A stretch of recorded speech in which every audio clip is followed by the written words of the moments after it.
এখনো চূড়ান্ত সিদ্ধান্ত না আসলেও কানাডার প্রধানমন্ত্রী জাস্টিন ট্রুডোর পদত্যাগের ঘোষণা আসতে পারে, এমন সম্ভাবনা জোরালো। কানাডিয়ান সংবাদ মাধ্যম দ্য গ্লোব অ্যান্ড মেইলের মতে লিবারেল পার্টির আইন প্রণেতাদের জরুরি বৈঠক অনুষ্ঠিত হবার আগেই এই ঘোষণা আসতে পারে।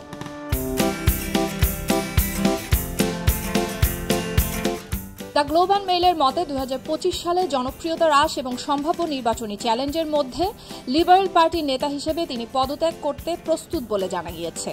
জাস্টিন ট্রুডোর সম্ভাব্য উত্তরসূরিদের মধ্যে রয়েছেন Chrystia Freeland, Mark Carney, Pierre Poilievre এবং ডমিনিক লেব্ল্যাঙ্ক।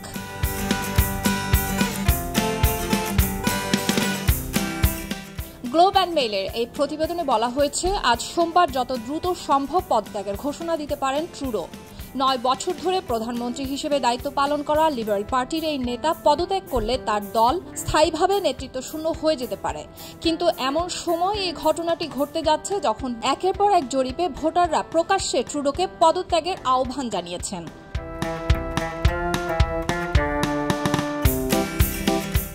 তবে কানাডার প্রধানমন্ত্রীর কার্যালয় এ বিষয়ে মন্তব্য করার অনুরোধে তাৎক্ষণিকভাবে সাড়া দেয়নি।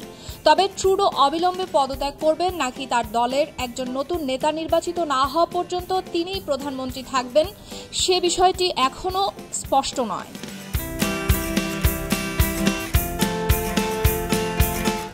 ট্রুডো এ পর্যন্ত দুটি বিশেষ নির্বাচনে ভোট এবং নিরাপদ আসন হারানোর বিষয়ে উদ্বিগ্ন লিবারেল আইন প্রণেতাদের প্রতিহত করতে সক্ষম হয়েছিলেন, কিন্তু ডিসেম্বরের পর থেকে তার পদত্যাগের আহ্বান জোরালো হচ্ছে।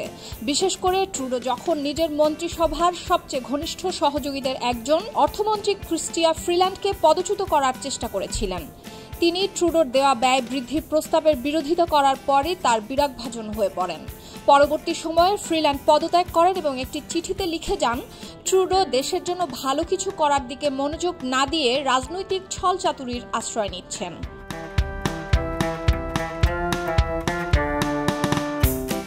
এদিকে ট্রুডোর পদত্যাগ বা পরবর্তী প্রধানমন্ত্রী নির্বাচিত না হওয়া পর্যন্ত তার স্থলাভিষিক্ত হওয়ার জন্য বেশ কিছু প্রশংসনীয় এবং সম্ভাবনাময় প্রার্থীর নাম উঠে এসেছে। তালিকার শীর্ষে থাকা নামগুলোর মধ্যে সবার আগে আসে ক্রিস্টিয়া ফ্রিল্যান্ড, যিনি উপপ্রধানমন্ত্রী এবং অর্থমন্ত্রী হিসেবে দায়িত্ব পালন করেছেন। কানাডার রাজনীতিতে তিনি একজন প্রভাবশালী এবং গুরুত্বপূর্ণ ব্যক্তিত্ব। এরপরই আসে মার্ক কার্নির নাম, যিনি ব্যাংক অব কানাডা এবং ব্যাংক অব ইংল্যান্ডের গভর্নর হিসেবে দায়িত্ব পালন করেছেন, যদিও তার রাজনৈতিক অভিজ্ঞতার অভাব রয়েছে।